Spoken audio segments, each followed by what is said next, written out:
Bueno, hola, ¿cómo están? Estamos en otra sesión del Café Virtual. En esta ocasión estamos con Lucas González de Frigorífico Rioplatense en Argentina. Nos acompaña un poco para contarnos cómo ha sido la disrupción y las respuestas y la contingencia que se ha tenido con el manejo de la pandemia y pues la respuesta de la industria, en este caso una industria, una empresa cárnica con presencia fuerte en el país y mucha producto para exportación. Bienvenido, Lucas, ¿cómo estás? Muy bien, Marcos, muchas gracias. Muchas gracias por este espacio. Bueno, pues como hemos hecho en cafés anteriores, la idea es que los otros países, ya sabes, conoces nuestra gente del Meet School y de todos los cursos que damos, pues tenemos una muy buena red de gente en Latinoamérica y muchos nos llaman a preguntar cómo han manejado esto, cómo han apoyado esto, cómo ha sido la respuesta. Pues entonces, como lo que me has estado contando, sería bueno contarlo a nuestra audiencia de cómo fue la primera respuesta de ustedes, tanto como país como empresa o como gremio, al problema y qué tuvieron que hacer, porque esto fue algo que a todo el mundo le causó una disrupción y que le causó cambios significativos. Sí, la verdad que cuando veíamos en cualquiera de los aeropuertos y veíamos a los chinos que tenían un barbijo, la verdad que pensábamos qué lejos que estamos de todo esto, ¿no? Y sin darnos cuenta, en un par de meses ya acá en la Argentina es obligatorio el uso de barbijos no solamente en las industrias, sino que en todos lados. La provincia de Buenos Aires es una de las más afectadas, donde yo vivo y la capital federal. En este momento tenemos... El primer fallecido de Latinoamérica fue en Argentina, si no me equivoco. Sí, sí. Aparte fue los primeros días de abril, los últimos días de marzo. Acá el primer caso fue el 13 de marzo. El 20 de marzo el presidente declara la pandemia y nos obliga a todos a quedarnos en casa. La verdad que fue muy bien recibido en ese momento. Nosotros venimos de cambiar de presidente en el mes de diciembre y este presidente había subido más o menos con el 50% de los votos y el otro presidente que se fue también con el 50%. Entonces, la verdad que haber recibido un apoyo tan grande de toda la sociedad fue un sentimiento de unidad que teníamos todos, que tenemos todos, ¿no? Por tratar de salir de acá.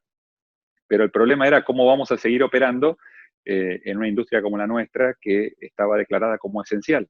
Aquellas industrias de alimento, la policía y la medicina se han declarado como industrias esenciales, lo cual estábamos obligados a seguir trabajando, pero en ese momento no sabíamos la verdad. Esto fue un viernes cuando se declara la pandemia y el lunes cuando aparecimos en el frigorífico dijimos algo tenemos que hacer. A partir de ese mismo lunes se empezaron a adoptar un montón de medidas que te pasé, Marcos, un PowerPoint donde están cada una de las acciones que se tomaron día a día, desde el uso de barbijos, desde el uso de tomar temperatura, la ropa, Aquí cada una de las... la estoy mostrando, entonces si querés puedes Impecable. comentarlo.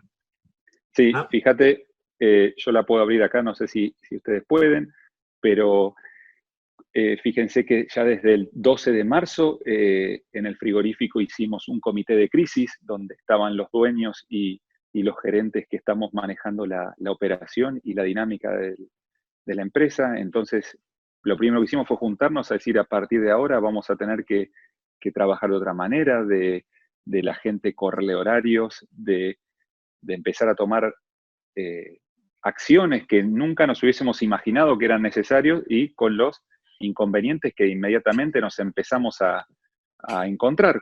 Cuando declaran que la alimentación es una actividad esencial, nadie pensó, por ejemplo, en los cueros, nadie pensó en una fábrica que armase cajas o en una fábrica que armase bolsas, porque la carne hay que ponerla en cajas y en bolsas, y los cueros hay que tratarlos, y todo lo que la industria va necesitando.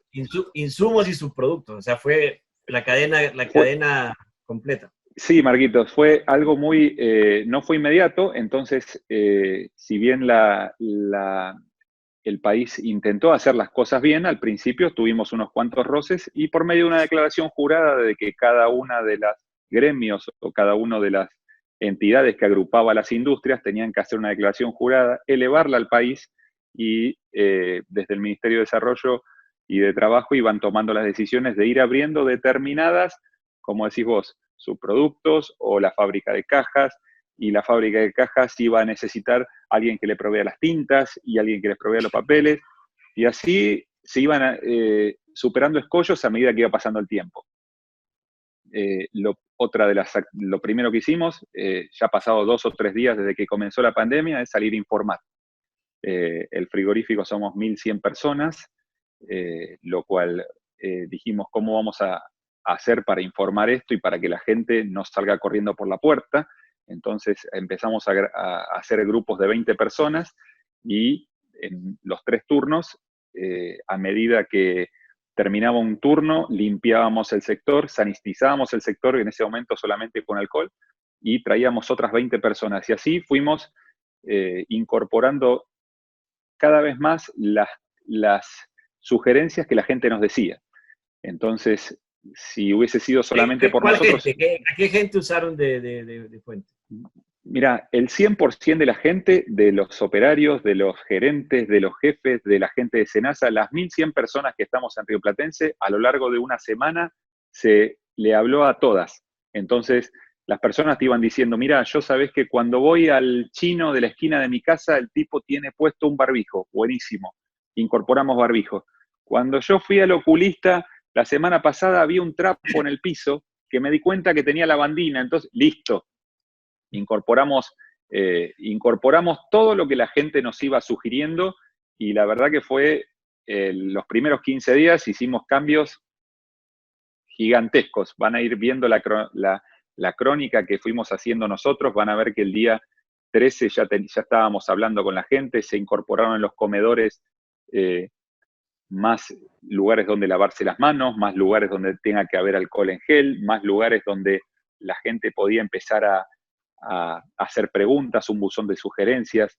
Incorporamos un médico que tenía que ir dando charlas acerca del coronavirus, le dimos material en papel para que la gente lleve a su casa y entienda cómo es, cómo tienen que tratar los alimentos, cómo tienen que tratar a sus mayores. Mapeamos dónde estaban, en qué regiones teníamos la gente y los contratistas, para que si había un caso a 20 kilómetros supiésemos quiénes eran las personas que posiblemente podían estar afectadas y tratar de poder aislarlas. E inmediatamente surgieron sugerencias de la gente como diciendo, mira, acá somos muchos. Estamos haciendo barbijo, nos lavamos las manos, la ropa queda acá en el frigorífico, pero ¿cómo hacemos para ir a comer o ir al vestuario? Si tenemos 2 vestuarios, el layout que teníamos no estaban contemplados 2 metros entre persona y persona.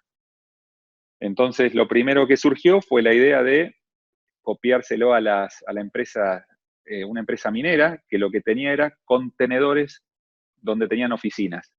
Entonces dijimos, si hay contenedores oficinas, hay contenedores vestuarios, y si hay contenedores vestuarios, hay contenedores comedor y contenedores baños. Y en este momento tenemos aproximadamente 10 contenedores adentro de la planta, donde cada una de las personas tiene un grupo.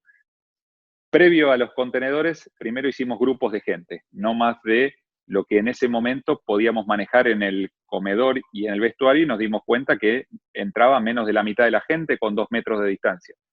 Entonces surgió la idea de ponerle grupo a la gente y pusimos unas banderitas como de capitán de fútbol. ¿Cuadrillas o cómo le dicen? No, cuadrilla acá es cuando vos tenés gente contratada de afuera.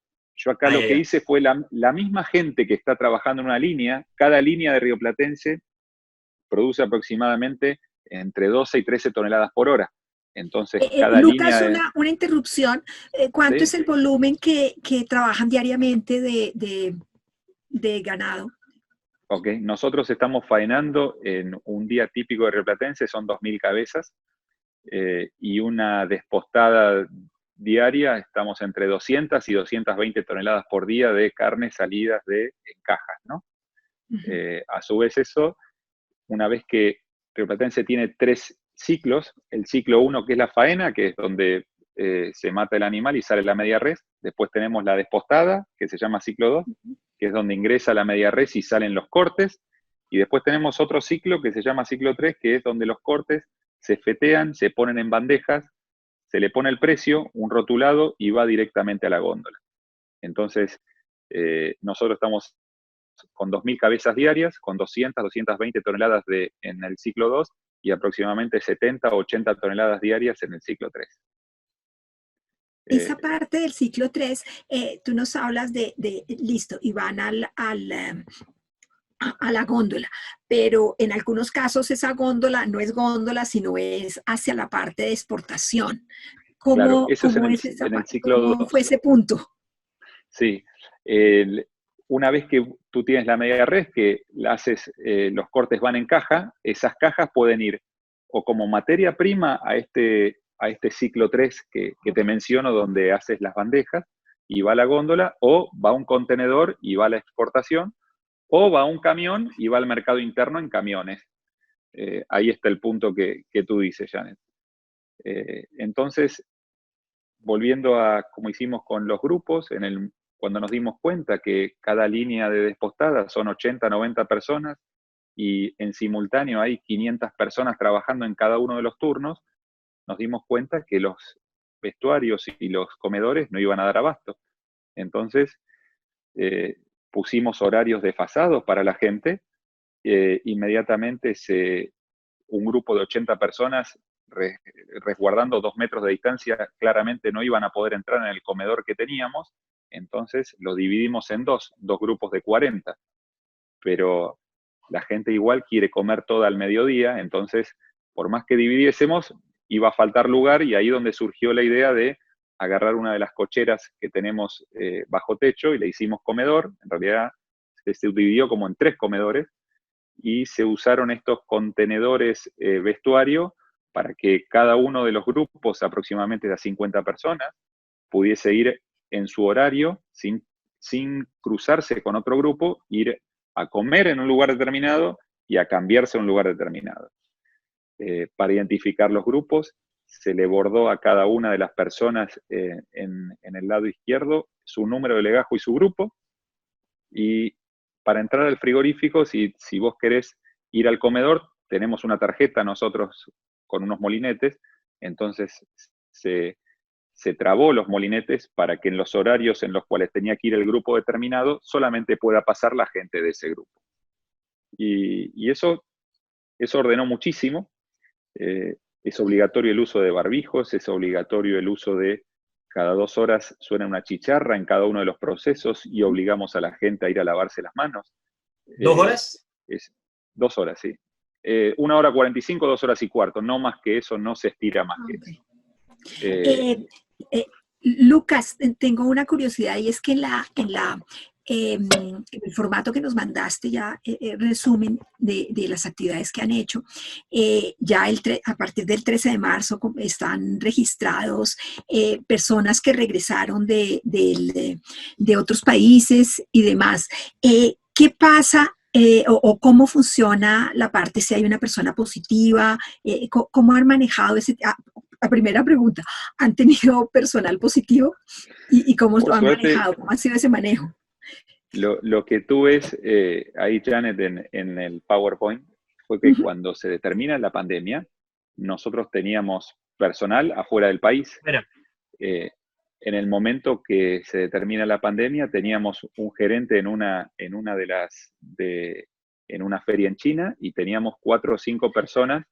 Tenemos una gran cantidad de gente de Latinoamérica que también ha venido a trabajar y estaban en su país. Entonces, en el momento en que se determina la pandemia, llaman por teléfono y dicen: todavía me quedan 7 días de vacaciones, ¿qué hago? No, quédate. Hasta ese momento, la Argentina no había cerrado las fronteras. Rápidamente empezó a haber ya un rumor de que la idea era que se cierren rápidamente las fronteras, entonces mucha gente empezó a cancelar sus vacaciones, pero lo que hicimos fue la cuarentena. Cualquier persona que ingresase del exterior en este momento tenía que quedarse 14 días en su casa. Por eso lo que vos ves ahí desde el 14 de marzo, de que teníamos 3 o 4 personas afuera, las dejamos guardaditas y a partir de los 14 días se pudieron incorporar. Cuando cada vez se empieza a cerrar más, empezamos a tener problemas con los camiones, porque muchas provincias, por motus propio, dijeron: yo no voy a entrar y sacar a nadie de mi provincia, para justamente que la curva de contagios se aplane un poco. Entonces empezamos a tener problemas en la entrega de carne en el mercado interno. Tuvimos que sacar una autorización que se saca o telefónicamente o por medio de una aplicación, y con eso tú puedes circular por toda la Argentina, si sos una persona que tiene un trabajo esencial. Los trabajos esenciales hoy por hoy aquí son la salud, la policía y la alimentación.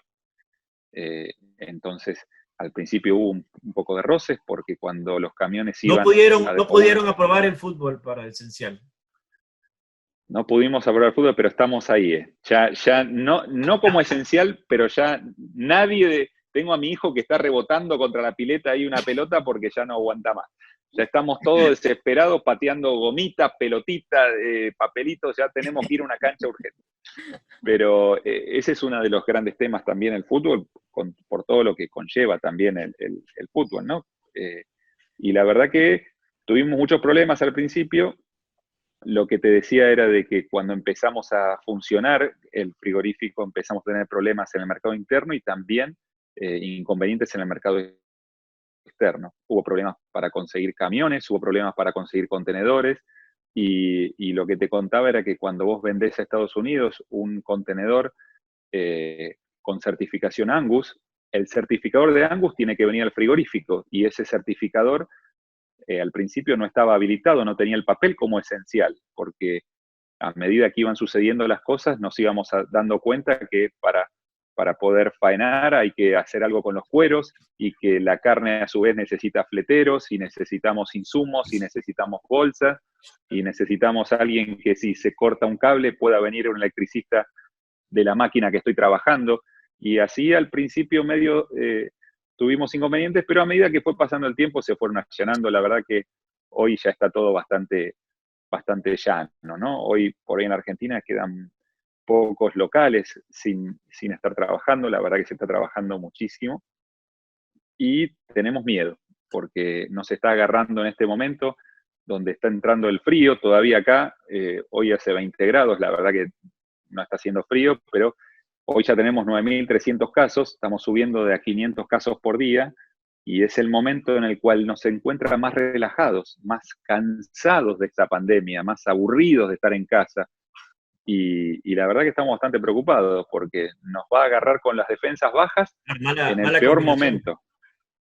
Sí, la verdad que ahora viendo cómo fueron sucediendo las cosas, es muy fácil ahora estar en esta posición, pero hubiese pensado, habría que haber esperado un poco más para alargar la pandemia, ¿no? Ahora que ya sé lo que pasó, es fácil decirlo, pero creo que es un gran desafío que nos estamos encontrando porque tenemos a la gente de mayor de 60 años toda en casa, aquellas personas que tienen alguna enfermedad de base también están en su casa, y la verdad que esa gente ya no está pudiendo sostener la situación de 62 días sin poder salir de su casa. Entonces, no se flexibilizó nada en la provincia de Buenos Aires, no se puede salir ni a dar vueltas a la manzana, y noto que la gente ya lo está haciendo de una manera no aprobada, no legal, y creo que si no empezamos a aflojar un poco la soga, no la van a poder tener y la gente va a empezar a no cumplir con las Revelarse. normas, ¿no? Y sí, la verdad que es muy, yo lo noto con mis hijos que ya no quieren ya el Zoom, el WhatsApp, todo, ya quieren empezar a hablar con sus compañeritos, a la gente grande, con los hijos, con los nietos, y eso por la parte emocional. Y por la parte económica, la verdad que va a ser un desastre, porque por más que hoy por hoy los cafés, si vos llamás por teléfono a Starbucks, te traen hasta acá tu café, pero no es lo mismo, y la verdad que las ventas no son ni el 5%. Entonces, Claro. muchísima gente que hoy tiene un negocio de ropa, una pizzería o lo que tenga, están empezando a no pagar los alquileres y empezar a manejarse de su casa. La economía se está cerrando. Cada vez va a estar más difícil, no se están pagando los impuestos. La gente que va a un club o a un gimnasio o va a un lugar de esparcimiento, todos esos lugares, la verdad que están con un problema gigantesco, y bueno, esto recién empieza para la Argentina. Todavía nos faltan 4 o 5 meses de pandemia, y veremos cómo los los abordamos. Lucas, me estabas contando cómo manejaron lo del mate. Ah, lo del mate, qué O sea que complicado. este café no es café sin mate. No, no, Más el o café, el mate No es café este como el virtual, que sino tiene. mate virtual. No, este es un mate virtual para nosotros, la verdad. Me falta charango, pero bueno, seguro que ya va a aparecer. El problema es que para los argentinos tomar el mate está muy arraigado dentro de nosotros, y la verdad que el mate es para compartir. Entonces, si bien en las plantas está por lo general prohibido tomar mate, no en los comedores. Y lo que notamos en la primera charla que dimos después del día 1 que comienza la pandemia, es que decirle a la gente que tome su propio mate era realmente imposible. Entonces, lo que se hizo fue sacar el agua caliente para evitar que la gente quiera cargar mate, y solamente se da agua fría y té o mate cocido en el comedor, pero prohibiendo totalmente el mate, y es dificilísimo. Dentro de la planta eso pasa, pero bien salen, están en la parada de colectivo tomando un mate bajo el brazo, viendo cómo pueden sacarse la mateína de encima. Pero Lucas, sí, la verdad que estamos complicados. comentaste Francisco. aquí el tema cultural y yo me voy a salir un poquito por el lado para hacer la conexión a todo el tema de cultura de inocuidad y todo este tipo de cosas. ¿Qué tanto se ha visto afectado el tema de la cultura de inocuidad con todo esto? ¿Y qué tanto les sirvió haber trabajado en estos temas para implementar medidas y para que todo el proceso fuera más fácil? Mira, Francisco, nosotros recibimos ayer una visita de la Municipalidad de Tigre, que es donde está el frigorífico. La verdad que para los frigoríficos ya todo ese tema lo tenemos incorporado, porque el lavado de manos, el lavado de botas, el limpiarse los pies, el usar mangas, el usar guantes, el usar cofia, la verdad que todo eso ya lo tenemos incorporado. Lo que nos cambió es el tema del barbijo, y lo que nos cambió es el tema al momento de entrar a los comedores, hemos incorporado un poco más de canillas para que la gente se lave, y los pasamanos, que hasta en ese momento, hasta ahora, se lavaban una vez por día, por decirte algo. Ahora hay personas de limpieza constantemente limpiando con alcohol donde todo lo que tocamos. Eso es lo que vimos en la industria, pero la verdad que ya veníamos con un entrenamiento por las buenas prácticas de manufactura, un entrenamiento muy, muy metido. Aparte, lo que hicimos fue dar ya 2 charlas, de que trajimos un infectólogo y juntamos grupo de 20 personas y le informamos a la gente qué es el coronavirus, cómo cuidarse en la primera de las charlas, y en las últimas ya le decíamos qué es lo que va a pasar,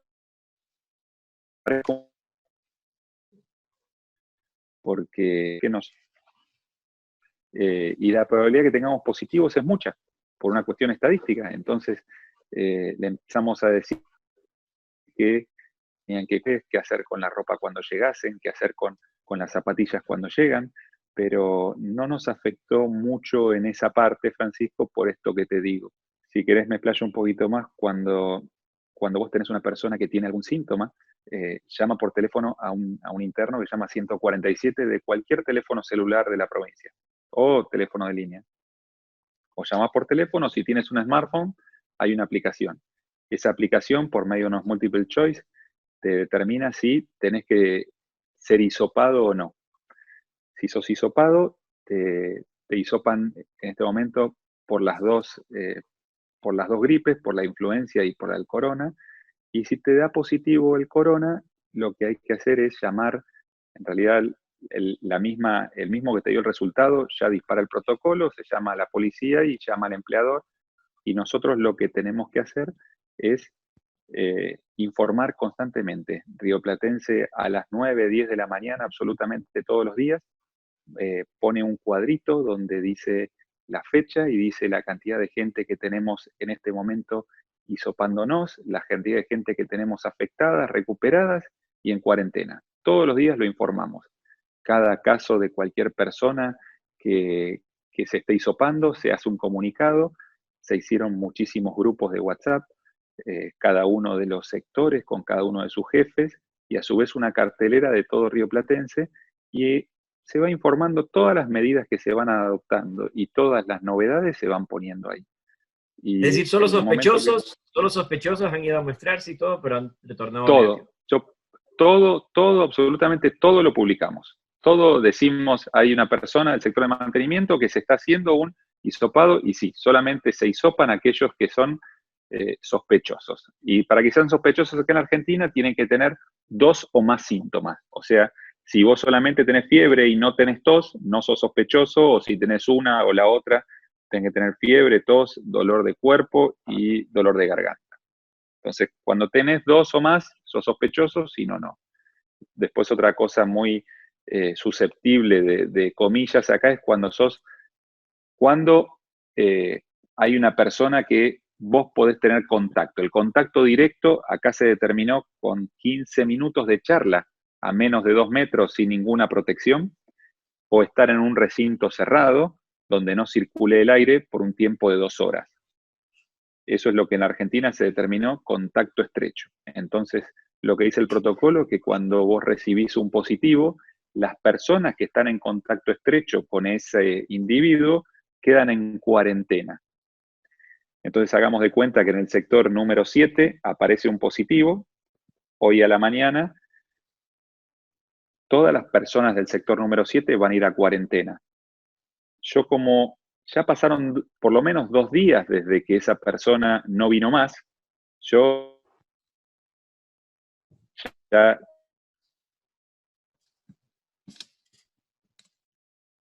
la ve 2 días hacer para que venga a constatar lo que yo hice. Una vez que la municipalidad constata de que realmente la industria o el frigorífico o el tambo, lo que sea, ha podido aislar correctamente a la gente, que los grupos están claramente determinados y que no hay riesgo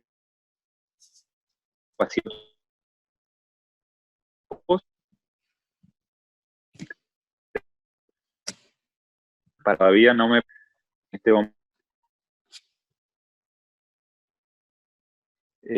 la verdad que el primero le tocó a un personal dado, fue personal de SENASA, y tuvieron problemas en el frigorífico y también en el SENASA de esa provincia. El segundo frigorífico fue un frigorífico muy chiquito de 60 personas, en el cual no tenían grupos, no podían aislar por la magnitud que tenía el frigorífico y las 60 personas quedaron en cuarentena. Cuando se hisopan las 60 personas, se dieron cuenta que solamente 2 habían dado positivo, pero igual dejaron en cuarentena las 14. El riesgo de eso es que cuando vuelvan, otra de las 60 puede tener otra vez un positivo y otra vez las 60 a cuarentena, y ya 2 o 3 veces que te pase, no sé cómo vas a poder defender el frigorífico, ¿no? Pero bueno, eso nos puede pasar a todos. Entonces, volviendo al tema, la idea sería de que cada uno de nosotros está con un grupo determinado y ese grupo va a quedar en cuarentena y el resto de la planta tendría que poder funcionar. Lo que me permite el protocolo es, una vez que yo sanitizo y viene la autoridad sanitaria del municipio y constata lo que nosotros hicimos, puedo traer personal de reemplazo. Eso es hoy. No, excelente, ¿no? El detalle y la experiencia práctica, porque pues normalmente no vemos así ese detalle de todas las actividades, pero todo aprendiendo sobre la marcha. Esa es la parte que toca, es algo nuevo para todos, una disrupción para todos, y sabes que me enfoco, por ejemplo, en lo del barbijo que dices, la mascarilla, porque yo doy mis cursos de inocuidad y hablo de que en planta de faena pues no es necesaria la mascarilla, que la contaminación microbiológica para inocuidad pues no es un problema, pero ahora nos toca pensarlo de nuevo y decir, ya no es por la inocuidad, pero es por la salud del operador. Entonces, sí, repensarlo. Marcos, vos sabés, ahí la mascarilla, la verdad que no está, nadie me obliga a usar mascarilla. La Organización Mundial de la Salud no dijo que la mascarilla era algo necesario. No. Por el contrario, dijeron, te estás absorbiendo tu propio dióxido de carbono. Para que la mascarilla sea realmente eficiente, habría que descartarla cada 40 minutos, cada hora. No es lo que realmente sucede. Lo que pasa es que la gente se siente más seguro con la mascarilla. Otra intervención psicológica.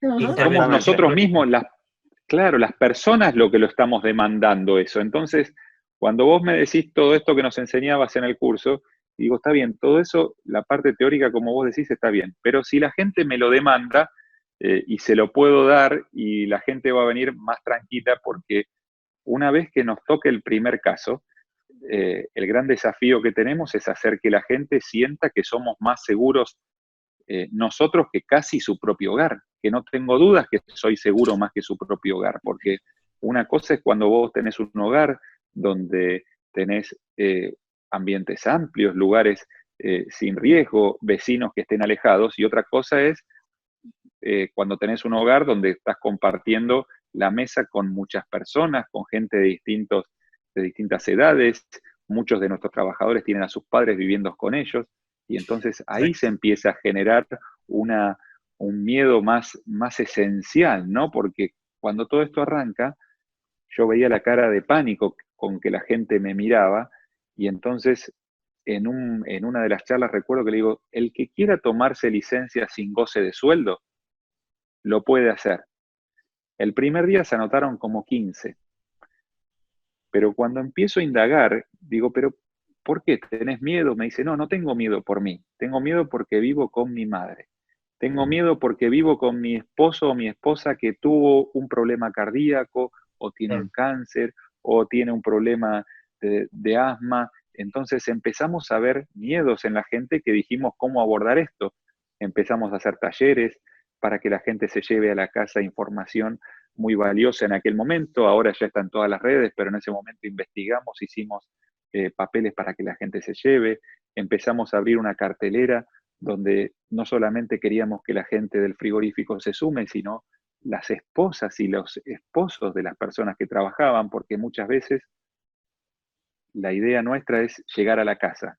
Yo creo que si yo llego con información a la señora que está trabajando, del trabajador, es mucho más valiosa porque eh, no están quizás con los problemas día a día de que puede estar viendo un trabajador mío y está pensando más, y más si son mujeres, en esto que te digo, ¿no? El alma maternal de cómo cuidar a sus hijos, cómo cuidar a su marido. Entonces, intentamos empezar a llegar directamente hacia el hogar desde hace un par de años, que cuando hacemos fiestas o cuando hacemos regalos, eh, hacemos fiestas para que venga la familia, hacemos regalos para que el regalo vaya al hogar, no damos plata o carne, estamos dando una cocina, un televisor. El año pasado invitamos a toda la gente a un parque de diversiones, pero que venga con la familia.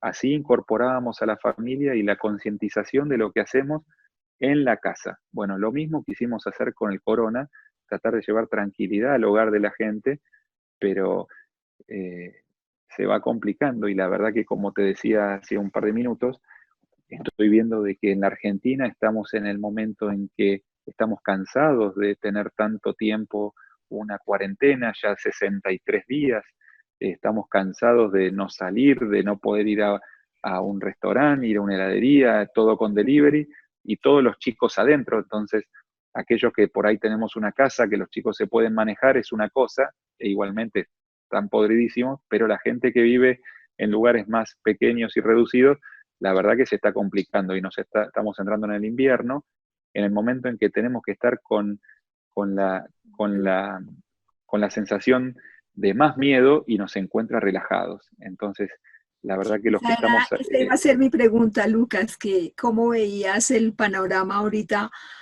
que ya estamos prácticamente a un mes de iniciar el invierno, la estación de invierno allá.